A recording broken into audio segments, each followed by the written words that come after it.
अस्सलाम वालेकुम जी, क्या हाल चाल है। चाइना वीज़ा इनविटेशन ओपन हो चुके हैं जी, और चंद दिनों में अगले 1-2 हफ्तों में इनविटेशन आना शुरू हो जाएंगे। और उसके बाद क्या है कि फिर वीज़ा एम्बेसी से जो है वो अप्लाई हो जाएंगे, क्योंकि इनविटेशन बेस्ड वीज़ा है। और जो अलातूल इनविटेशन मिलता है साल में 2 दफ़ा, वो है कैंटन फेयर। वहाँ एग्ज़िबिशन होता है, ट्रेड एग्ज़िबिशन, और बहुत बड़ा है। ठीक है जी। तो आखिरी कुछ बातें पहले कि वीज़ा इनविटेशन की कोई फ़ीस नहीं है, बस जो ऑनलाइन काम करने का मुआवजा होता है वो कोई कितना लेता है, कोई कितना, वो भी कोई फ़िक्स नहीं है। और उसके बाद वीज़ा की भी कोई फ़ीस नहीं है, क्योंकि जापान की तरह चाइना के साथ भी पाकिस्तान गवर्नमेंट टू गवर्नमेंट जो है वो म्यूचुअल एग्रीमेंट्स हैं कि जी वीज़ा की फ़ीस नहीं है, तो हमारे लिए वीज़ा की फ़ीस नहीं है।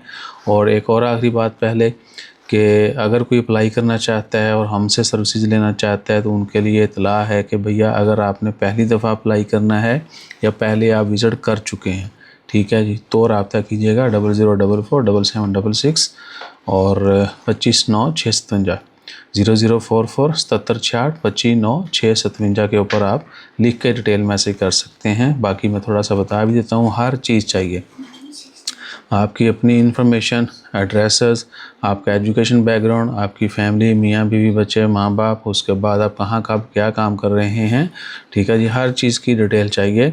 और ये पहले भी काफ़ी वीडियोज़ में शेयर की जा चुकी है। तो आप विलिंग हैं तो ये एलिजिबिलिटी है। और दूसरा ये कि थोड़े से पैसे भी आपके अकाउंट में होने चाहिए। वो थोड़ा सा इंटरव्यू भी करते हैं, आपने कब क्यों कहाँ जाना है, किस लिए जाना है, इधर क्या करते हैं, ये पूछा जा सकता है आपसे एम्बेसी में।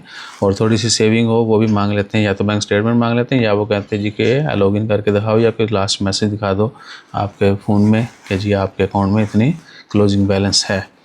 That's it. और बाकी कोई किधर सिंगी नहीं है। फ़ीस वल्लाही कोई फ़िक्स नहीं है। मार्केट में तो आपको लोग सैकड़ों भी बोलेंगे, लेकिन हम जो है मुनासिब सा बांग्लादेश की तरह ये नहीं, मुनासिब ही कर लीदा है। ठीक है। अब तो बंगालियों ने भी ना हमें वीज़ा थोड़ा टफ़ कर दिया है, वो नहीं देते भाई वीज़ा।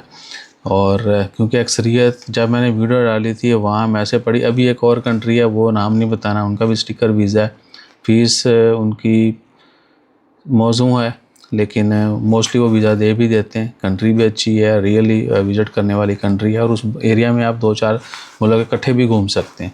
ठीक है जी। तो क्योंकि बता दिया ना, तो इतना लेना लग दिया ने कि आपकी सोच है यार, अल्लाह माफ़ करे। बांग्लादेश एम्बेसी की जब वीडियो डाली थी तो भाई वहाँ पे उतने बंगाली नहीं आते थे अपने सर्विसेज के लिए जितने हम लोग जो वीज़ा स्टिकर के लिए, क्योंकि उनका स्टिकर बड़ा प्यारा था और फुल पेज स्टिकर होता था। बहरहाल क्या है कि जो सीरियस हो वो रब्ता कर सकता है। और अपना ख्याल रखिएगा, दुआ में याद रखिएगा। जज़ाकल्लाह, अल्लाह हाफ़िज़।